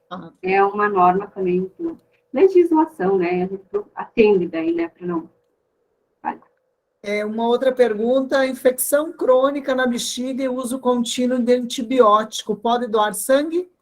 Inapto. Mas daí tem que verificar o tipo de antibiótico que usa, a dosagem que usa, quanto tempo vai ter que usar, a enfermeira que faz a avaliação. Maria da Glória levantou a mão e depois o Claudenor. Tá. Não, Maria da Glória. Fui eu. Onira, você falou da questão dos exames, que apareceu as pessoas até pedindo para fazer os exames ali no IMOSP. E esses exames, a pessoa recebe o resultado desses exames quando ela vai doar? Não, o que acontece é assim, nós temos uma enfermeira que ela trabalha só na vigilância em saúde, então ela atende os doadores que apresentam alguma situação, alguma alteração de exame. Se você vai fazer a doação de sangue e você não tem nenhum contato, o nosso não liga, não manda um WhatsApp, não manda um e-mail, não manda uma cartinha para a Secretaria de Saúde, você está tudo certo com a bolsa de sangue para doação. Se você apresentar alguma situação contrária, essa enfermeira mantém contato, marca um horário contigo, às vezes é necessário para fazer o exame, e às vezes ela só te chama para dizer, você tem isso, você tem aquilo, a pessoa nem sabe, você tem hepatite, nem sabia, nunca mais vai doar, né? Então, a gente só mantém contato com as pessoas que aparecem, que têm alguma observação, e os exames não são fornecidos. A gente não daria conta de fornecer todos os exames, então, eles não são fornecidos para ninguém.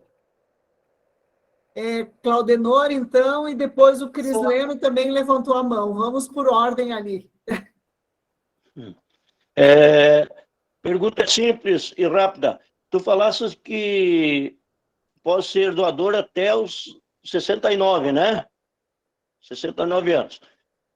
Então, eu, assim, eu fazer um trocadilho, então vou ter que ir para as bandas de Chapecó, não sei onde, porque aqui eu sou doador desde 75, fui doadora desde 75 até aos 59, 60 anos.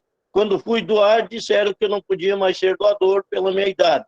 Né? Então, eu acho que eu vou ter que mudar para lá, porque me recusaram, disse que não podia ser doador de órgãos, né? Com 69, com 65. Não podia, não sou doador de sangue aos 60 anos. Né? A norma é que a primeira doação seja feita até os 60. Né? Depois daí, o senhor pode doar, até eu vou passar o folder para vocês depois, antes de fazer 70, até 69, né? Se faltar um dia para fazer 70, pode. Isso é a nossa norma aqui do Estado. Não sei se o senhor está no Estado ou fora do Estado. É que eu sou doador desde 75, fui doador, até os 60. Daí disseram que eu não podia doar mais. Então, vou ter que brigar com a gente aqui, né? Obrigado. É uma informação diferente daquela que a gente tem, né? Crisleno, pode fazer a sua?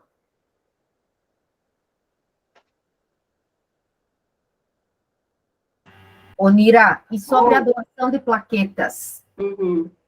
Só um pouquinho, só o Crisleno fazer a pergunta, daí a gente já vai para a próxima, pode ser? Certo, vamos lá. Tá, consegui aqui.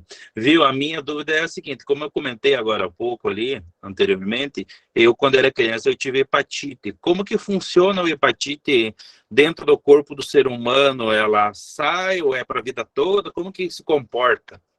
Porque ali foi divulgado ali, né, que se a pessoa tem, mas ela tem, tipo, que nem no meu caso, desde criança, eu tenho e vai me acompanhar pro resto da vida, ou como que funciona?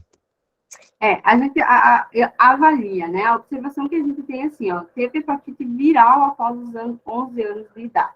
Então, o que a gente faz? Faz essa amostra, essa coleta de sangue para verificar como é que tá, se você tem contato com a hepatite ou se você tem a hepatite em si. Porque muitas pessoas só têm o contato, não estão com a doença em si desenvolvida. Então, isso teria que fazer uma avaliação que, assim, eu não conseguiria te responder. Marli, pode fazer a sua colocação? Marli. Desculpa, companheiro. Onira, sobre a doação de plaquetas, certo? Que a gente tem, como a gente tem a oncologia aqui em Chapecó, a gente tem uma demanda muito grande de plaquetas? E tem doadores suficientes? Como é que é isso? A doação de plaqueta, ela é um pouco diferente, ela trabalha outros critérios, porque ela é uma doação que é assim. Em primeiro lugar, o doador de plaquetas, ele tem que ser uma pessoa extremamente saudável, ele fica na máquina para tirar a plaqueta 2 horas. O nosso hemocentro de Chapecó tem capacidade só para 4 doações por dia. É feito um hemograma antes de toda a coleta de plaquetas, então às vezes a pessoa vem um dia antes, às vezes vem de manhã para doar de tarde. Então ele é um doador, uma joinha para nós, porque é uma pessoa que tira um dia ou meio dia da vida dele para ir lá e fazer a doação. Tá? Então, alguns critérios para plaquetas. Geralmente, os nossos doadores de plaquetas são homens, porque a mulher, se ela gestou ou teve um aborto, qualquer situação assim, ela já não pode. Os homens têm as veias mais calibrosas, porque precisa ficar 2 horas com a agulha ali, e a veia não pode romper a veia, né? E nós, mulheres, temos a veia mais fininha, então acaba sendo mais difícil de a gente fazer a doação e resistir todo esse tempo à veia, né? A férise, ela é assim, por exemplo, a hemodiálise, né? Passa todo o sangue numa máquina e volta para o paciente. A férise passa todo o sangue numa máquina, a gente retira a plaqueta dele, né? E volta todo o sangue para ele. Dá uma bolsinha de plaqueta. Um doador de plaqueta, a gente precisa de 8 doadores de sangue para fazer uma bolsinha de plaqueta que a gente faz com um doador. É usado muito, né, para o pessoal de oncologia, leucemia, enfim, né? E a gente faz de segunda a quinta no nosso hemocentro, 4 doações por dia. Então, a gente se prepara muito, tipo, para o final de semana, né, que sexta, sábado e domingo não é feito.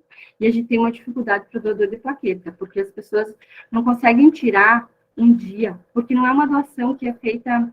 O doador de plaqueta, ele é uma pessoa que ele se cuida muito, então ela não é uma doação que ela é feita uma vez a cada 3 meses, uma vez a cada 6 meses. A gente chama eles com frequência. Cada mês, 40 dias, a gente está chamando porque o número de doador de plaqueta ele é limitado. Então a gente acaba chamando sempre essas pessoas, por quê? A gente sabe que tem disponibilidade, já tem um histórico de saúde, né? Muito embora toda vez que a pessoa vem doar, se ela vem uma vez por mês é feito um hemograma nela. E a gente considera um doador, assim, não vou dizer diferenciado, porque todos os doadores são especiais e diferenciados para nós, mas um doador, assim, que se desdobra para essa doação. E a gente tem hoje uma carência de doador de plaqueta. Ou, de repente, um doador que fica inapto. Toda vez que ele vem, ele passa pela triagem de enfermeira. Se qualquer situação daquelas que a enfermeira julgar que não está de acordo, ela é inapta. 6 meses, 1 ano, vou imaginar o doador lá, faz doação de aféres uma vez por mês. Mantém um contato sexual sem preservativo, inapto por 1 ano. Perdemos o doador, né? Então, são pessoas que se cuidam muito, se preservam muito para poder fazer a doação de plaqueta. E como que faz? Se você tem interesse em ser doador de plaqueta, quando você é até no centro, você manifesta a sua intenção. E a primeira coisa que a gente faz é pedir para uma enfermeira avaliar a veia. Se a veia for julgada calibrosa e resistente para doação, a gente faz o cadastro daí para doador. E daí a gente está sempre chamando, né? Estamos precisando de doador, agenda horário.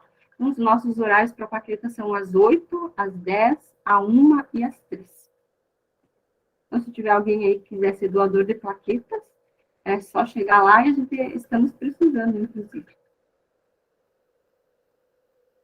Tem mais alguém? Tem alguma outra pergunta? Gente, vamos aproveitar o unir agora, é 21h07, mas como é um assunto bem importante, se nós passar uns minutinhos, não tem problema, né, governador Igor? Não, sem problema, vamos tocando ficha aí. Eu só vou pedir mais uma vez a importância de, se alguém não conseguiu entrar naquele chat para colocar a sua presença, pode escrever aqui mesmo, olha, eu não coloquei, para que depois eu possa juntar, né? É muito importante esse registro da presença. O nosso companheiro alemão ergueu a mão aqui, tem pergunta, fica à vontade. Adilson. Boa noite a todos de novo, né?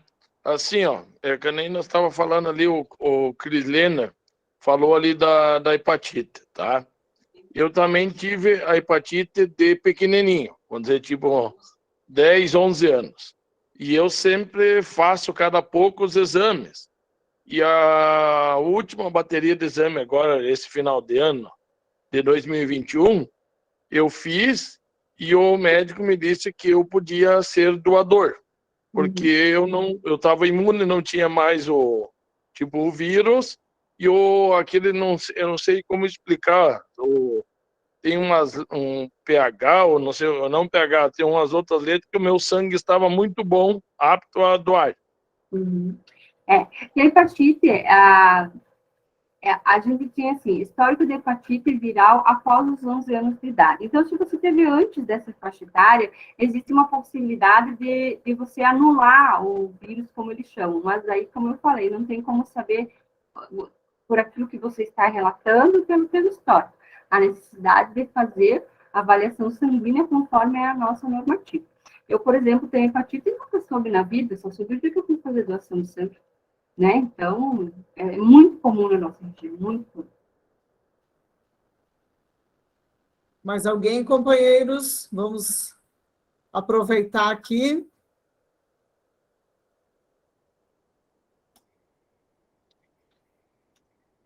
Eu acho que nós, enquanto entidade, né, se você puder, Almira, estar passando aquilo que você comentou, né, quais são as características, enfim, o que precisa para ser um doador, para que a gente possa estar divulgando a nível de Laios, o nosso distrito é um distrito que abrange vários municípios, não só a EMOSC de Chapecó, como também acho que de Joaçaba, né, para que a gente possa, então, como companheiro, estar disseminando essa campanha, que, como você falou, é permanente, não é só um mês, né? Então, companheira Maria da Glória, quer fazer as suas colocações?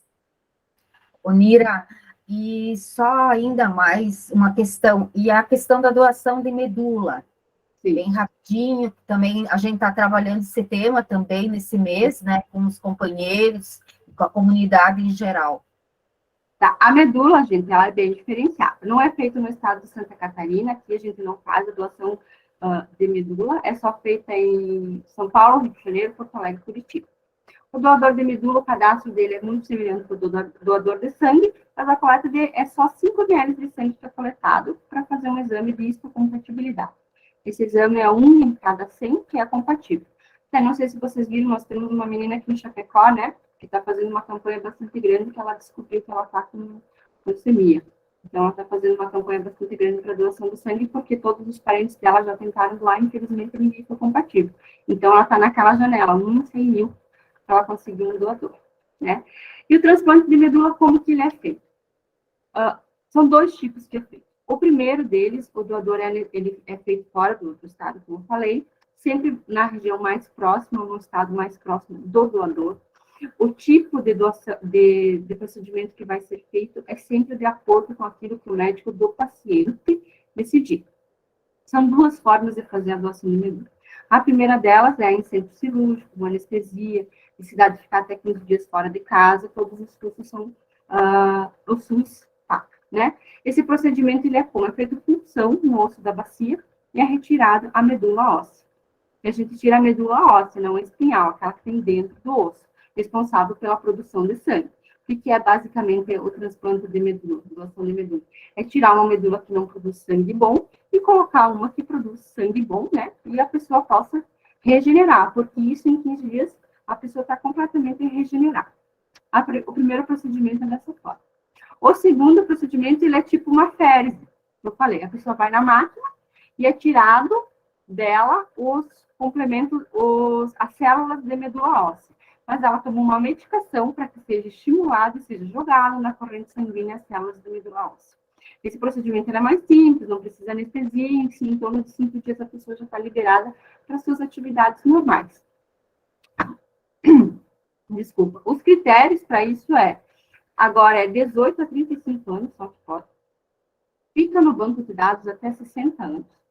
Precisa pesar pelo menos 60 quilos e ser uma pessoa saudável, tá? Nesse caso, a pessoa que tem hepatite pode doar medula, tá? Então, só para as pessoas que querem ajudar e ainda fazer alguma doação, nesse caso, pode, tá? Então, ela é bem diferenciada. A gente está trabalhando bastante medula agora, porque houve uma necessidade desse trabalho. Há um tempo atrás, a gente tinha um banco que já supria a demanda, agora houve uma necessidade de a gente trabalhar mais nesse sentido da medula. Todos os dados, todas as informações, elas são pessoais, individuais, e todos os custos são feitos através via SUS. Só que tem que ser aquela questão, se está disponível para o centro cirúrgico, para 15 dias fora do seu domicílio, para fazer uma doação de medula, então é uma coisa que a gente sempre pede que seja bem consciente. Porque já pensou se eu sou compatível com alguém e eu não quero ir fazer a doação, a pessoa que é compatível comigo vai ficar desesperada, porque tem um doador em 100 mil e eu, de repente, dou para trás, né? Então, nesse sentido que a gente pede muita consciência na doação de medula. Não fazer o cadastro por empolgação, tá? Mas fazer um cadastro consciente, porque realmente é uma questão muito, muito séria, né? Tem uma vida lá que está esperando por você. E diferente do sangue, você não tem todo dia. Como eu falei, 1 em 100 mil para ter a compatibilidade. Então, é como se todo o Chapecó fosse cadastrado e 2 pessoas fossem compatíveis, por exemplo, comigo, se eu precisasse. Né? Pensando nesse sentido, a gente... Eu acho que o companheiro Augusto levantou a mão para fazer uma pergunta e a companheira Marileia também. Augusto, você quer fazer uma pergunta? Augusto Fávero. Companheira Marileia, então. Boa noite, pessoal. Boa noite. Marileia do Lions Clube Xanxerê. Eu estava aqui acompanhando, precisei fechar a câmera um momento, mas escutando. Acompanhando também o primeiro momento, que foi tão importante quanto, né? Que a Onira está falando agora, sobre a questão da doação. Eu tive há 6 anos atrás uma história com meu pai, que já faleceu, então há 6 anos, meu pai ele precisava muito sangue. Na época ele ficou 11 anos tratando uma leucemia, que era uma mielodisplasia, né, uma pré-leucemia, e a gente sofreu muito com doadores para conseguir, ele era O negativo, morava no Rio Grande, e eu cheguei a levar doadores aqui de Xanxerê, inclusive tinha um grupo de anjos aqui que a gente levava, e essa doação acontecia lá, porque eu não conseguia essa transferência de um hemócito para o outro, né? Na verdade, eu quero fazer uma colocação e não uma pergunta, falando assim que isso é muito relevante, muito importante, o que a gente está falando aqui. E eu, além de ter vivido essa história, então, eu sou enfermeira já há 20 anos trabalhando na saúde e sempre fui de levantar essa bandeira, né, que eu vejo assim que tem que ter um grande comprometimento pela parte de nós, cidadãos, seres humanos, grupo de Lions ou não, de qualquer entidade, até de uma representação familiar, porque o que acontece? Eu vivi nesses 11 anos muito isso, a gente era parceiro do Hemocentro lá em Cruz Alta, onde o pai morava, e a gente transferia esse sangue, que os familiares têm que ter um entendimento que o Hemosc não tem somente eles a obrigação de ter um estoque de sangue, seja de tipagem que for, mas que nós, toda a população, tem alguém ou não tenha que use esse sangue, saber da sua parte como cidadão, como ser humano, de conseguir ajudar o Hemosc, ter sempre esse estoque. Então, há 1 ano, até a Onira sabe, eu fiz parte de um projeto onde convidei pessoas, outros Lions parceiros de dentro de Xanxerê, dentro desse projeto, com outras entidades aqui do município. A gente faz 1 ano já que nós mandamos doadores, em torno de 20 doadores mês para o Hemosc Chapecó.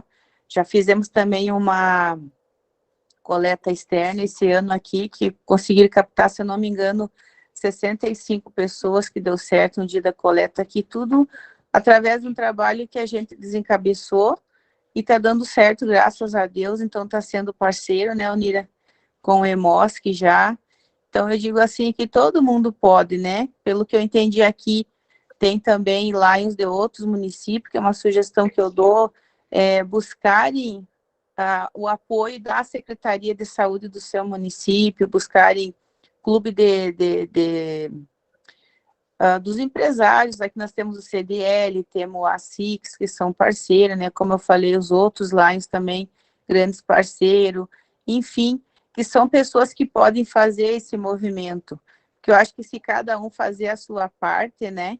Então a gente tem que sempre ter esse compromisso, é o que eu vejo. Nós, como cidadãos, precisando ou não, né?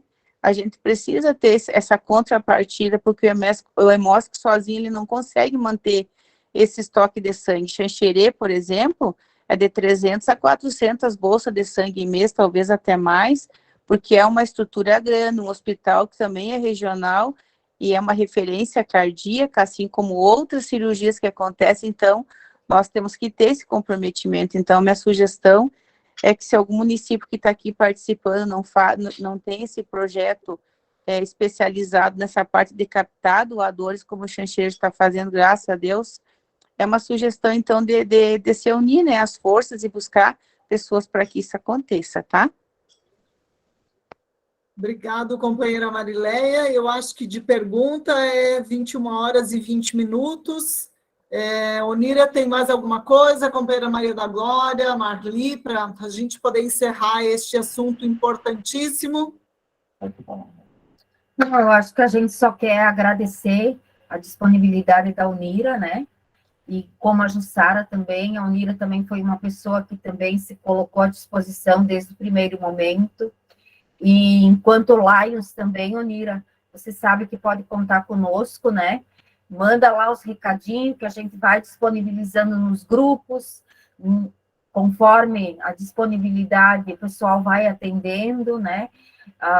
Gostaria de fazer contato com a Marileia, ver como é que ela está conseguindo esses parceiros, chamar no privado, aí a Maria da Glória, já estávamos conversando, porque a gente tem uma dificuldade realmente. No nosso clube, por exemplo, a gente já são pessoas mais idosos, como nós estávamos falando aqui, né?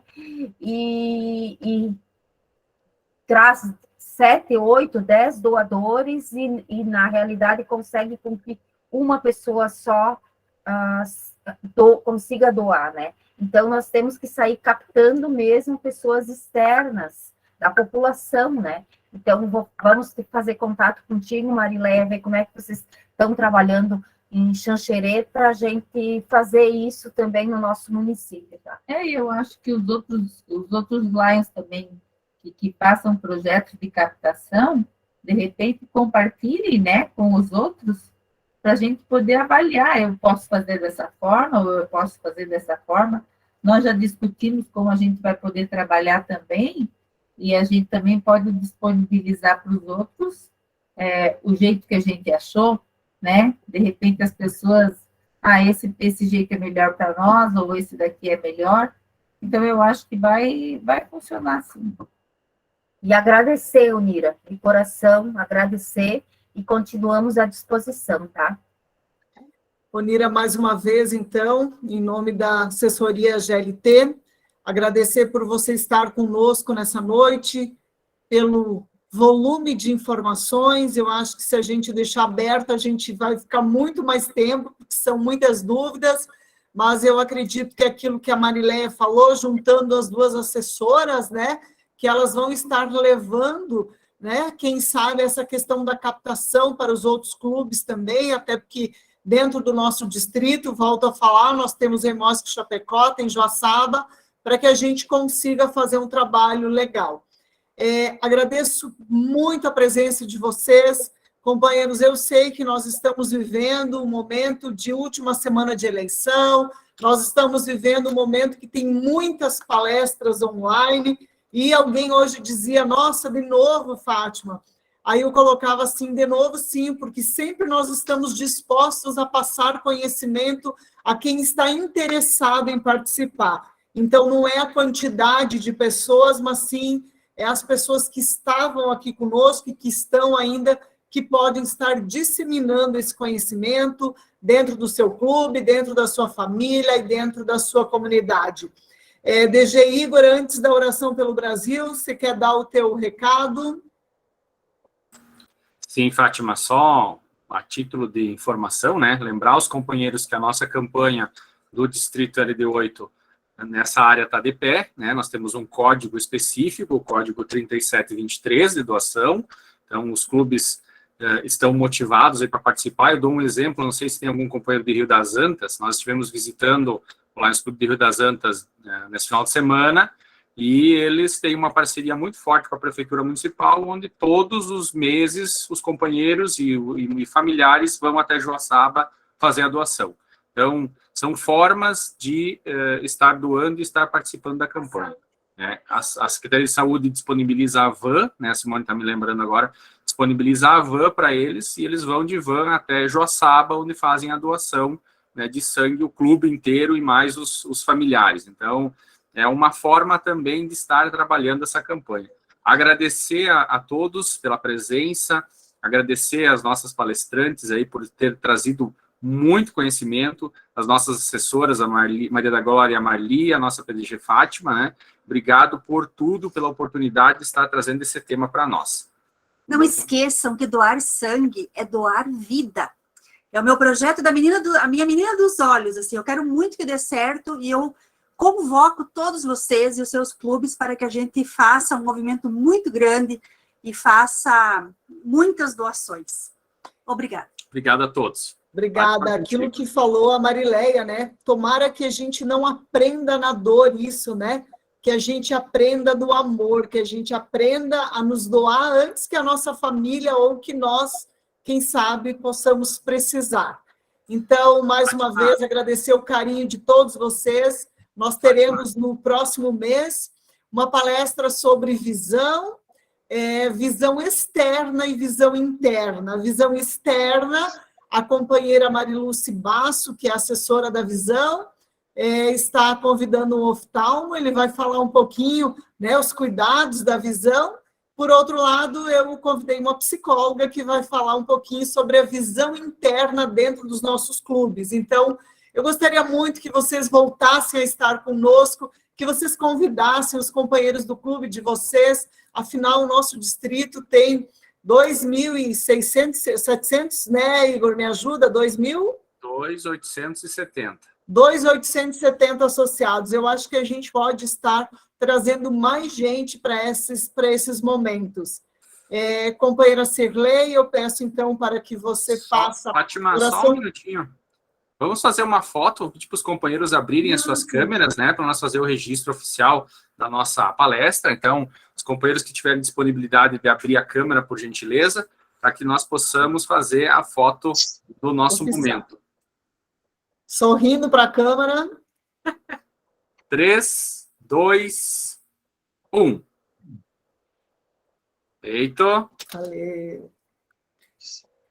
Companheira Cirlei, então, peço para que faça a oração pelo Brasil.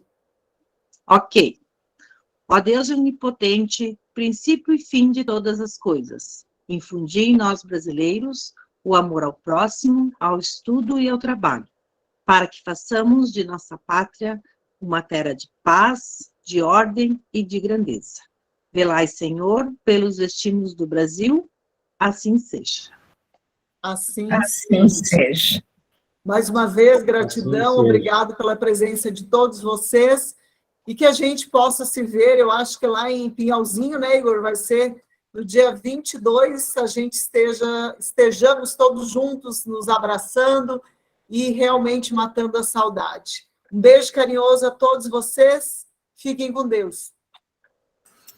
Abraço, gente. Abraço a todos. Tchau, pessoal. Obrigada, Onira. Abraço, pessoal. Até mais. Abração a todos. Obrigada, Sara. Não encontrei ela para dar um tchauzinho.